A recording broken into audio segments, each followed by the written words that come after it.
6장에 오게 되면 이제 다윗이 자신이 살게 될 그 궁전, 성을 지어놓고 자신은 거하게 되는데, 이제 문제는 하나님의 언약궤가 하나님이 마음에 걸렸던 거죠. 그래서 그 언약궤를 모셔오려고 하는 이야기가 6장에 나오게 됩니다. 6장 1절에 보면 다윗이 이스라엘에서 뽑은 무리 3만 명을 다시 모으고, 그 언약궤를 모셔오는데 3만 명을 동원하는 거예요. 어마어마한 숫자의 사람들을 동원해서 큰 행사를 벌입니다. 그래서 어디로 가는가 하면, 이때 당시 언약궤가 어디 있었는가? 기럇 여아림에 있었죠. 그러니까 사무엘상 7장에 보면 블레셋에 뺏겼던 언약궤가 거기서 이렇게 다시 돌려보내져서 이스라엘 땅으로 넘어왔다가 거기서 또 서로 막 미루다가 어디로 가냐면 기럇 여아림에 있게 됩니다. 우리 사무엘상 7장 1절 2절에 나오는데, 벳세메스로 왔다가 벳세메스에서 사람들이 그 언약궤를 들여다보다가 죽어서 겁이 나니까 기럇 여아림으로 넘기죠. 7장 1절과 2절에 보면, 자, 같이 한번 읽어볼까요? 시작. 기럇 여아림 사람들이 와서 여호와의 궤를 옮겨 산에 사는 아비나답의 집에 들여놓고 그의 아들 엘리아사를 거룩하게 구별하여 여호와의 궤를 지키게 하였더니, 궤가 여아림에 들어간 날부터 20년 동안 오래 있은지라. 이스라엘 온 족속이 여호와를 사모하니라.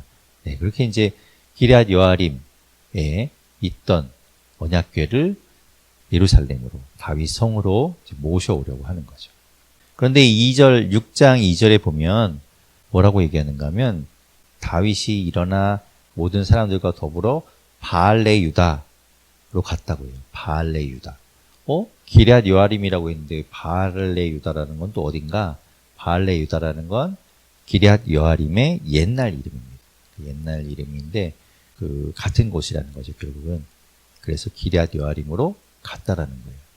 거기서 하나님의 언약궤를 모셔오려고 하는데, 3절에 보면 그들이 하나님의 궤를 새 수레에 싣고 산에 있는 아비나답의 집에서 나오는데, 하나님의 언약궤를 어떻게 옮기는가 하면 수레에 실어서 옮기죠.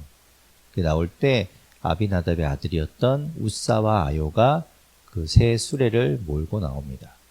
그러면서 이제 다윗은 그 큰 행사를 이제 하면서 기쁜 나머지 뭐 이렇게 여러 가지 악기로 앞으로 이제 그 행진에 나올 때 굉장한 행렬을 준비를 하죠. 그런데 그렇게 나오던 언약궤가 6절에 보면 나곤의 타작마당, 이 똑같은 일을 기록하고 있는 역대상 13장에는 이것을 기돈의 타작마당이라고 기록하고 있습니다. 같은 곳을 이름을 좀 다르게 부르는 거죠. 나곤의 타작마당쯤에 이르렀을 때 소들이 거기서 갑자기 뛰게 되고, 그래서 언약궤가 떨어질 뻔한 것을 우사가 손을 댔다가 거기서 하나님의 노를 입어서 죽게 됩니다. 그래서 그 자리에서 죽어요. 그래서 8절에 보면 너무 다 놀랬겠죠. 다윗도 놀랬고 다들 놀래서 그곳을 베레스 우사라고 이름을 붙이게 됩니다. 베레스 우사라는 건 우사를 쳤다라는 뜻이에요. 우사를 쳤다. 그러니까 하나님이 우사를 쳤다. 그래서 베레스 우사라고 그 곳을 이름하게 되죠. 자, 그렇게 해서 이제 다윗이 9절에 보면 그것을 굉장히 두려워했다라고 해요. 하나님의 언약궤를 모셔오다가 사람이 죽는 걸 보니까 두려웠겠죠. 그래서 그것을 옮겨오는 것을 10절에 보면 중간에 다윗이 즐겨하지 않아요. 기뻐하지 않은 거죠. 갑자기 두려운 마음이 확 든 겁니다. 그래서 가드 사람 오벳 에돔의 집에 언약궤를 드리게 됩니다. 그리고 11절에 보면 언약궤가 그 가드 사람 오벳 에돔의 집에 석 달이 있었다고 합니다. 그런데 그 석 달 있는 동안에 하나님께서 그 집과 그 오벳 에돔에게 복을 주셨다라고 되어 있어요. 이 12절에 이제 다시 돌아온 다윗 왕에게 어떤 사람이 그 소식을 전해줍니다. 하나님의 언약궤로 말미암아서 오벳 에돔의 집과 오벳 에돔에게 하나님께서 복을 주셨다라고 라는 이야기를 듣고 12절 중간 뒷부분 보면 다윗이 다시 기쁜 마음을 가지고 그 언약궤를 메어오려고 또 합니다. 그래서 이번에는 아까는 수레에 실었는데 이번에는 메고 오는 거죠. 원래 하나님의 언약궤는 수레에 실는 것이 아니죠. 어깨에 메야 됐던 겁니다. 그래서 그것을 다시 찾아보았겠죠. 그래서 이번에는 하나님의 언약궤를 어깨에 메고 오베데돔의 집에서 이제 언약궤를 내어오는 겁니다. 그리고 예루살렘으로 가는 거죠. 갈 때 13절에 보면 그 궤를 맨 사람들이 6걸음 갈 때마다 하나님 앞에 제사를 지냈어요. 하나님 앞에 기뻐하고 제사를 진행으로 정결하게 하면서 계속 앞으로 나아갔죠. 그리고 14절에 보면 다윗은 너무나 기뻐서 온 힘을 다해서 춤을 추었고 백성들도 환호했습니다. 16절에 그 여호와의 궤가 이제 드디어 다윗성에 도착해서 들어올 때 사울의 딸이었던 미갈, 지난번에 아브넬한테 조건으로 미갈을 데려오라고 해서 미갈이 다시 왔잖아요. 미갈이 이제 창에서 보고 있다가 다윗 왕이 너무나 기쁘게 어린아이처럼 막 덩실덩실 춤추고 기뻐하는 것을 보고 업신여겼다라고 되어 있어요. 아, 왕이 채신 없이 저럴 수가 있는가. 그렇게 해서 이제 그런 마음을 갖고 있었던 거죠. 근데 다윗은 너무 기뻐서 그 기쁜 마음을 가지고 18절 뒷부분에 보면 백성들을 축복했어요. 여호와의 이름으로 백성에게 축복하고 그리고 이스라엘 온 백성에게 선물을 줍니다. 9절 중간에 보면 떡 1개와 고기 1조각과 건포도 1덩이씩을 다 나누어줘요.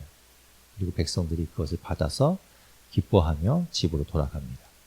그렇게 해서 이제 다윗이 돌아왔는데 미갈이 나와서 다윗을 맞는 거예요. 20절에 다윗을 맞으며 이르되 이스라엘 왕이 오늘 어떻게 영화로우신지 방탕한 자가 염치 없이 자기의 몸을 드러내는 것처럼 오늘 그의 신복의 계집종의 눈앞에서 몸을 드러내셨도다.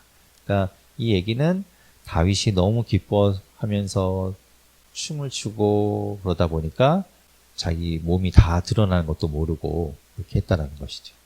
그래서 다윗이 미갈한테 21절에 이렇게 말합니다. 내가 이거 한 것은 여호와 앞에서 한 것이다. 왜냐하면 21절 중간에 이렇게 얘기하죠. 그가 내 아버지와 그의 온 집을 버리시고 나를 택하사 나를 여호와의 백성 이스라엘의 주권자로 삼으셨으니 내가 어찌 기뻐하지 않겠느냐. 그래서 내가 여호와 앞에서 뛰놀리라 라고 말하는 거죠. 내가 더 낮아지고 더 천하게 보이는 건 문제가 아니다. 이렇게 이야기하고 계집종에게는 높임을 받으리라 이렇게 말하면서 결국 그것 때문에 23절에 사울의 딸 미갈은 죽는 날까지 자식이 없다가 죽었다라고 기록되어 있습니다. 자, 이렇게 하나님의 언약궤가 다윗 성 안에 들어왔습니다. 7장에 가게 되면 이제 다윗이 왕이 되고 주변 국가들과 정리를 해나가고 그리고 하나님의 언약궤를 다윗성에 들여왔고 그러니까 다윗이 볼 때는 이제 문제가 없는 태평 시대가 열린 거죠.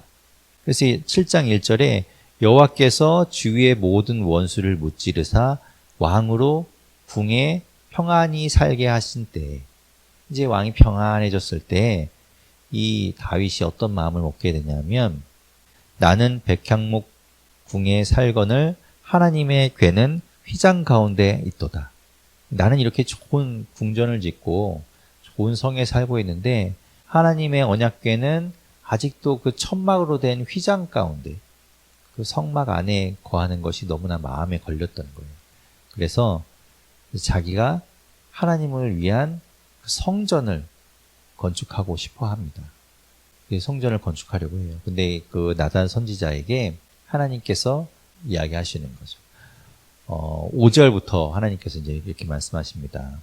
가서 내 종 다윗에게 말하기를 여호와께서 이같이 말씀하시되 네가 나를 위하여 내가 살 집을 건축하겠느냐. 그렇지 않다라는 것을 이제 이야기하시는 거죠.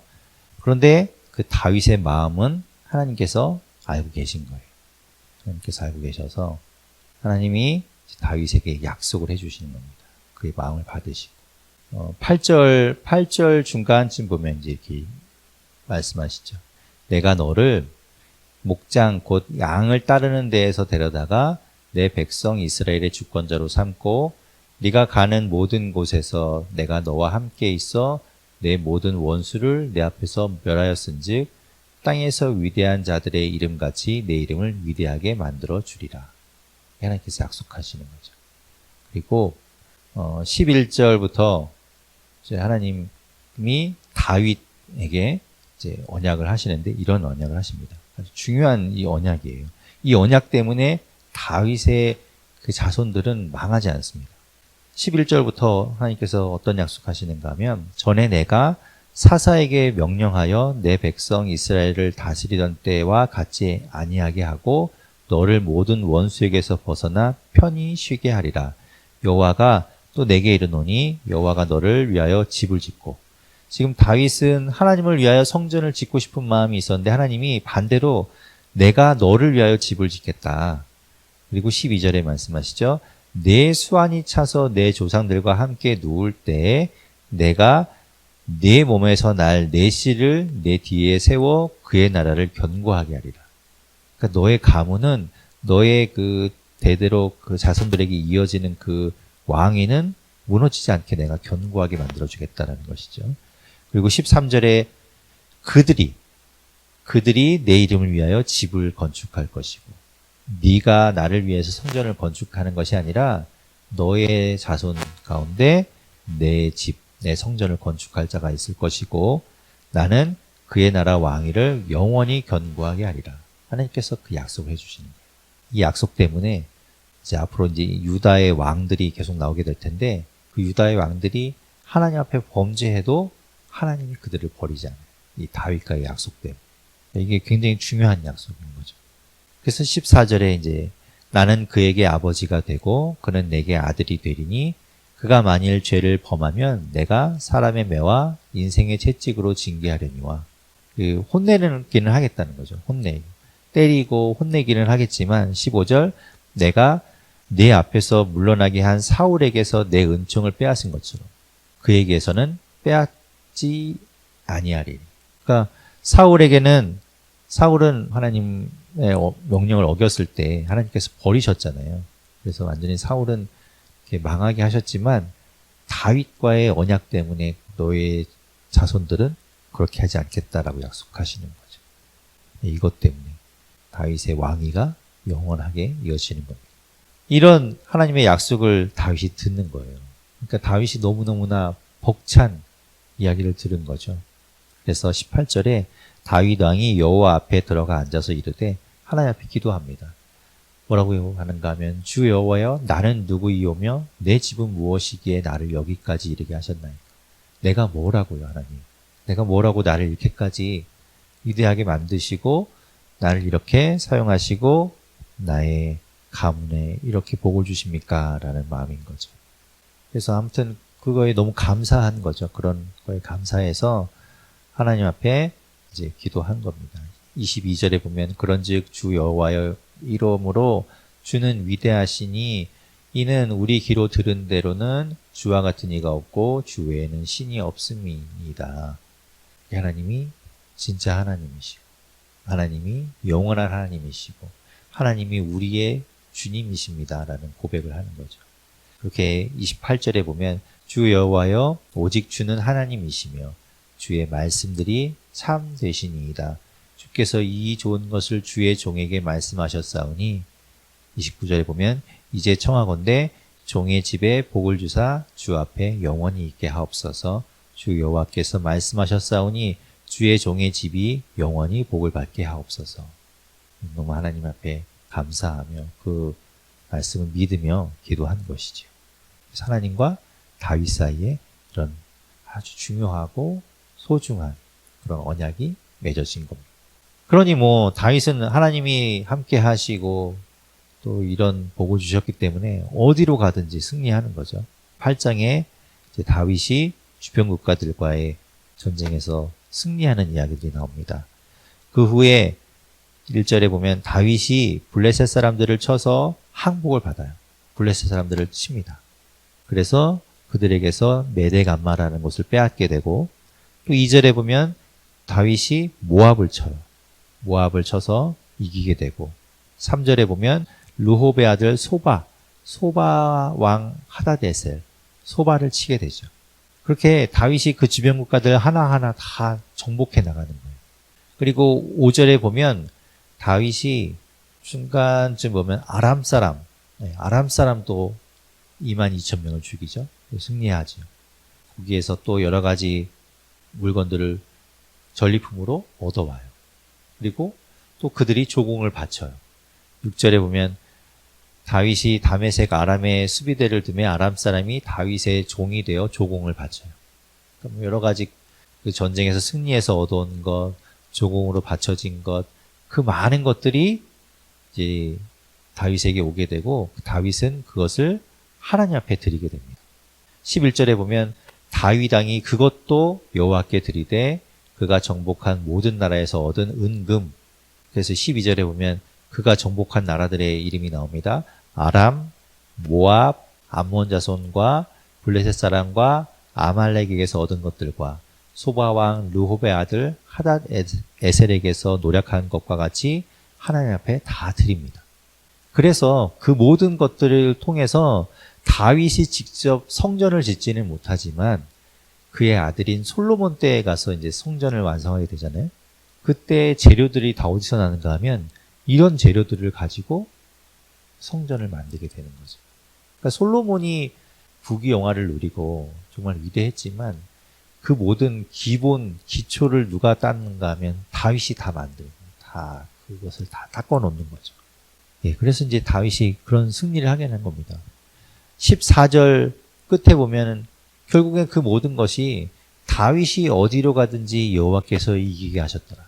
다윗이 어디로 가든지 승리하는 거예요. 하나님이 함께 하시니 어디로 가든지 승리하고 어디로 가든지 이기고, 그래서 그 주변 국가들을 다 정리하는 거죠. 15절에 보면 그때 이제 다윗이 그 주변 국가들 다 정리하고 그럴 때 자기의 왕위를 이렇게 든든히 다질 때 그 옆에 누가 있었는가?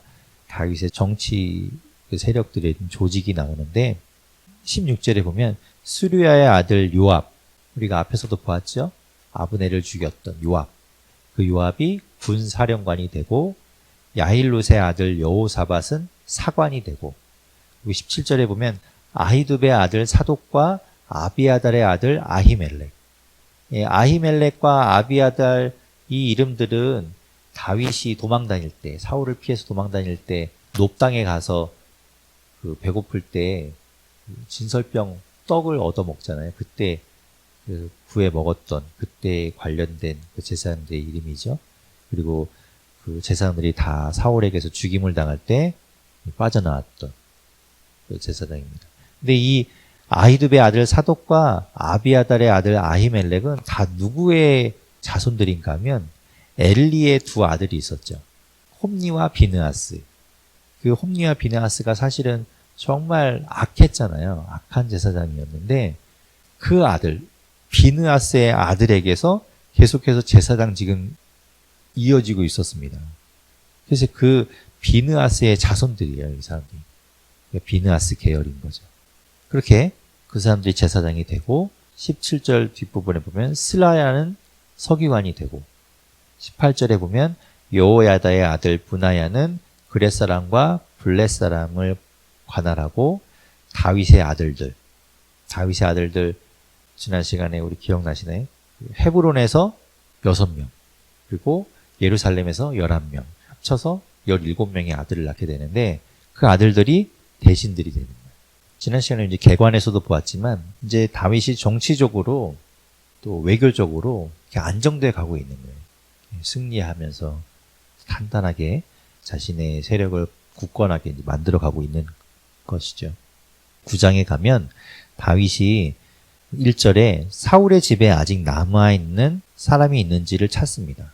1절 중간에 보면 내가 요나단으로 말미암아 그 사람에게 은총을 베풀리라. 요나단과 다윗이 약속했었죠. 약속할 때 요나단이 다윗에게 자신의 그 자손들을 부탁하잖아요. 보호해달라고. 그게 사무엘상 20장에 이제 나오는 이야기인데, 그 다윗과 헤어져서 다윗을 보낼 때 요나단이 다윗에게 부탁합니다. 우리 이때가 그때예요. 화살 쏴서 화살이 너보다 앞에 있으면 돌아오고 너보다 뒤에 있으면 너는 그냥 떠나라라고 했던 그때 그 일이 있고 화살을 쏘기 전에 이 약속을 다윗에게 부탁하는 거죠. 14절 15절 말씀. 너는 내가 사는 날 동안에 여호와의 인자하심을 내게 베풀어서 나를 죽지 않게 할 뿐 아니라 여호와께서 너 다윗의 대적들을 지면에서 다 끊어버리신 때에도 너는 내 인자함을 내 집에서 영원히 끊어버리지 말라. 예, 이렇게 다윗과 요나단이 언약을 마치고 돌아가죠. 예, 그때 이 언약을 다윗은 잊지 않는 거예요. 사울과 요나단이 죽고 나서 다윗이 얼마나 이제 자신의 입지를 굳히기 위해서 얼마나 바빴습니까? 전쟁도 많이 했고 여러 가지 사건이 있었지만 이걸 잊지 않았던 거죠. 요나단과의 약속을 잊지 않아서 그 약속을 지키려고 하는 겁니다. 그래서 이제 요나단의 그 사울의 집에 남아있는 사람을 찾는데 찾아보니까 2절에 사울의 집에 종으로 있던 사람이 한 사람이 있었는데 그 사람의 이름이 시바라는 사람입니다. 그래서 그 사람을 불러와요. 시바를 불러와서 혹시 사울의 집에 남아있는 사람이 있냐고 3절에 물어보죠. 왕이 이르되 사울의 집에 아직도 남은 사람이 없느냐라고 했을 때 그 시바가 그 다윗에게 이야기합니다. 3절 끝에 보면 요나단의 아들 중에 아들 하나가 있는데 다리를 저는 자가 하나 있다라고 알려줍니다. 그리고 4절에 보면 왕이 그에게 말하되 그가 어디 있느냐 하니 왕께 아뢰되 로드발 암미엘의 아들 마길의 집에 지금 그 아이가 있다라는 걸 알려주죠. 이 아이가 어떤 아이인가 하면 우리가 지난 시간에 보았던 사무엘하 4장 4절에 보면 사울과 요나단이 죽었다는 소식이 그의 이제 집에 들려졌을 때 황급히 다 도망간 이야기가 있습니다. 사무엘하 4장 4절에 보면 그 사울의 아들 요나단에게 다리 저는 아들 하나가 있었으니 이름은 무비보셋이라. 전에 사울과 요나단이 죽은 소식이 이스라엘에서 올 때에 그의 나이가 5살이었는데 그 유모가 안고 도망할 때 급히 도망하다가 아이가 떨어져 절개되었다. 아이가 다쳐서 다리를 절개됐고 그 아이가 지금 마길이라는 사람의 집에 있다라는 거죠. 이 마길이라는 사람의 부인이 유모였는지는 모르겠지만 어쨌든 그 집에 지금 이 무비보셋이 있게 된 겁니다. 그래서 그 무비보셋 그 아이를 데려오라라고 하는 거죠. 6절에 사울의 손자 요나단의 아들 무비보셋이 다윗에게 나와 그 앞에 엎드려 절하매 다윗이 이르되 무비보셋이여 하니 그가 이르기를 보소서 당신의 종입니다. 그래서 둘이 만나게 된 거죠.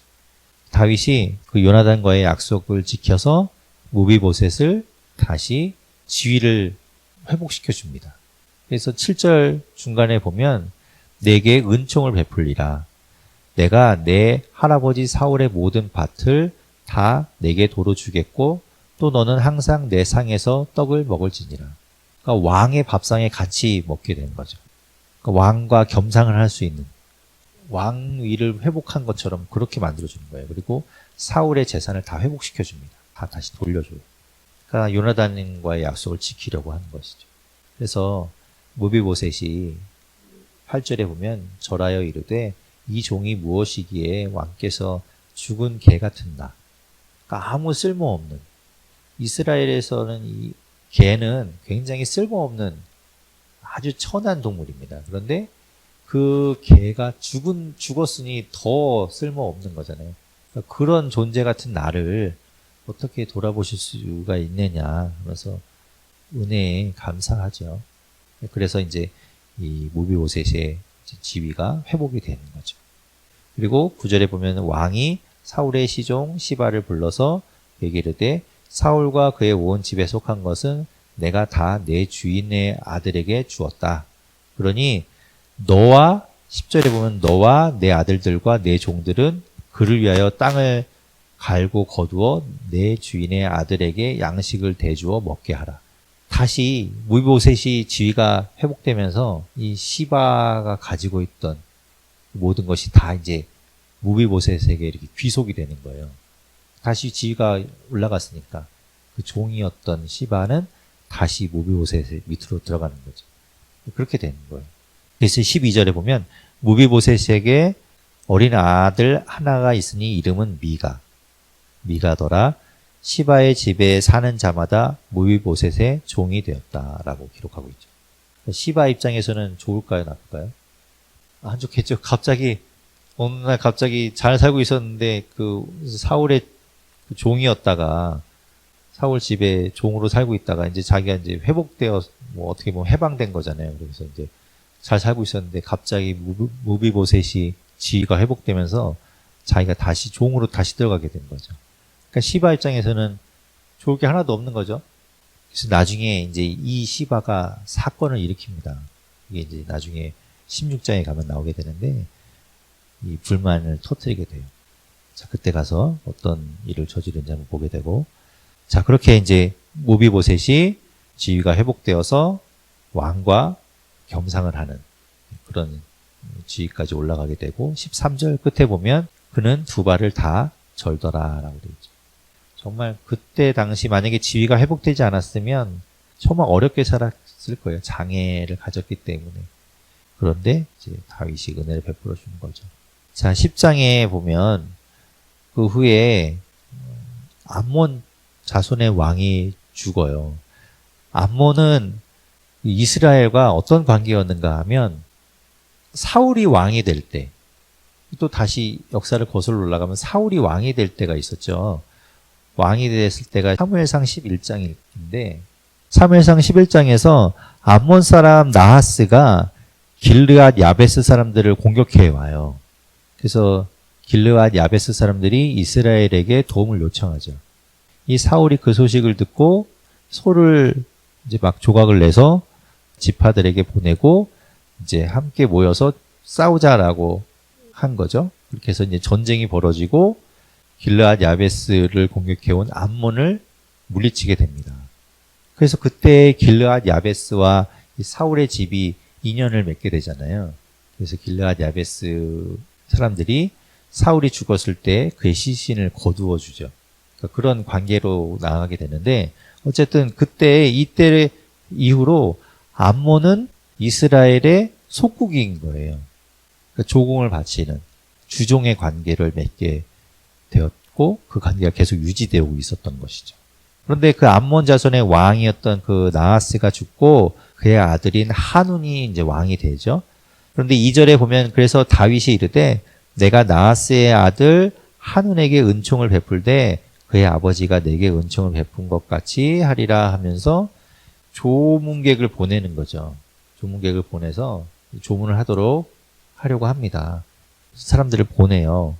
그런데 이제 3절에 보면 그 암몬 자손의 관리들이 한운에게 이야기합니다. 저 조객이 진짜 그런 마음을 가지고 온 것이 아니라 이 땅을 염탐하러 온 거다라고 이야기하고, 한운이 그 이야기를 듣고 다윗이 보낸 그 신하들, 조객들을 잡아서 4절에 보면 그들의 수염 절반을 깎아버리고 그들의 의복에 중동 볼기까지 자르고 돌려보내요.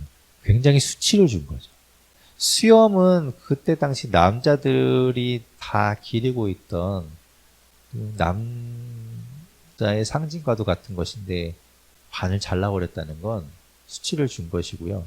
그리고 의복의 중동볼기라는 거는 영화 같은 거 보면 이스라엘은 어떤 옷을 입는가 하면 남자들도 원피스 같은 거 이렇게 길게, 그죠? 통으로 된 그냥 긴 옷, 발 밑 종아리 정도 오는 그런 옷, 되게 긴 옷을 입는데 그거를 엉덩이 중간까지 이렇게 잘라버린 거예요. 그러니까 거의 이제 속옷이 드러나는, 다 보이게 되는 그런 아주 수치스러운 일을 당한 거죠. 그렇게 해서 돌려보낸 거예요. 이것은 다윗을 조롱한 것과 마찬가지인 거죠. 사신으로 갔으니, 사신은 왕을 대신해서 가는 거잖아요. 거의 다윗을 이렇게 조롱한 것과 마찬가지인 거죠. 그래서 이것은 뭐 전쟁하자는 뜻이죠. 그래서 다윗이 그 사람들을 부끄러워하니까 5절 끝에 보면 수염이 자라기까지 여리고에서 머물다가 돌아오라라고 여리고에 있게 합니다. 그리고 괘씸한 암몬을 치게 되죠.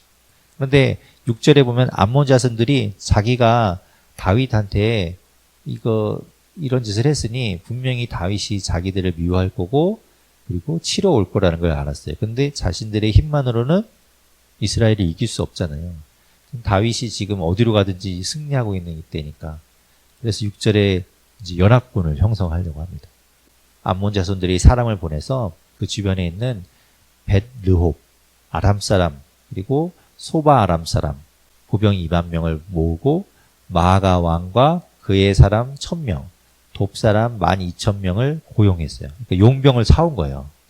옆에 있는 나라에서 군사들을 사와서 그들을 고용해서 이제 연합군을 만들어서 싸워보려고 하는 거죠. 그런데 다윗은 요압이 이제 군대 장관이니까 요압과 군인들을 보내게 되죠. 그래서 이제 맞서 싸우게 됩니다. 9절에 보면 요압이 자기와 맞서 앞뒤에 친 적진을 보고 이스라엘의 선발한 자 중에서 또 엄선하여 아람 사람과 싸우려고 진치고 요압이 이끄는 제1진은 아람 사람 그러니까 암몬이 데리고 온 그 연합군과 싸우게 되고 10절에 보면 그 남은 백성은 아우인 아비새에게 맡겨서 아비새가 암몬 자손과 싸우도록 합니다. 그러니까 요압은 연합군과 싸우는 거고 아비새는 암몬과 싸우게 하는 거예요. 이렇게 둘이 이렇게 나눠서 이제 전쟁을 하게 됩니다. 그러다가 11절에 만일 아람 사람이 나보다 강하면 내가 아람 사람들한테 밀리면 네가 나를 돕고 만일 암몬 자손이 너보다 강하면 네가 암몬 자손한테 밀리면 내가 너를 돕겠다. 이렇게 서로 이제 이야기를 하고 이제 진격을 하는 거죠. 그런데 결과는 뻔하죠. 다 지게 됩니다. 그 아람 쪽, 암몬 쪽이 지는 거예요. 13절에 보면 요압과 그와 함께한 백성이 아람 사람을 대항하여서 싸우고 나아갔더니 그들이 도망하고 14절 암몬 자손은 이 아람 사람이 도망하는 걸 보고 그들도 도망해서 성읍으로 들어가요. 다 패한 것이죠. 그리고 14절 끝에 보면 요압이 암몬 자손을 떠나서 예루살렘으로 돌아옵니다. 이제 뭐 승리했으니까 이제 요압은 다시 예루살렘으로 돌아와요. 그런데 그 아람 연합군이 패했는데 이 아람 사람이 패한 것을 보고 하다데셀 16절에 보면 하다데셀이 사람을 보내서 또다시 이제 사람들을 또 모읍니다. 자기들 진 것이 억울했는지 또 싸우려고 해요. 하다데셀 16절에 있는 하다데셀은 소바 왕이었는데 그들이 또 사람들을 모아서 불러서 그들을 이제 16절 끝에 보면 군사령관 소박에게 맡겨서 소박이 그들을 거느리게 하고 다시 싸움을 하게 됩니다. 그런데 18절에 또 지지요. 아람 사람이 이스라엘 앞에서 도망한지라 다윗이 아람 병거 700대와 사병 4만 명을 죽이고 엄청난 숫자가 죽었죠. 또 그 군사령관 소박을 치매 거기서 죽으니라. 자, 그렇게 해서 많은 사람이 이제 죽고 다윗이 승리하게 된 거죠. 그렇게 승리하고 마지막 절 끝에 보면 19절 끝에 보면 아람 사람이 두려워하여 다시는 암몬 자손을 돕지 아니하니라. 괜히 암몬 도왔다가 정말 많은 사람이 죽었잖아요, 지금. 그래서 다시는 암몬 자손을 돕지 않았다라는 이야기로 끝이 납니다.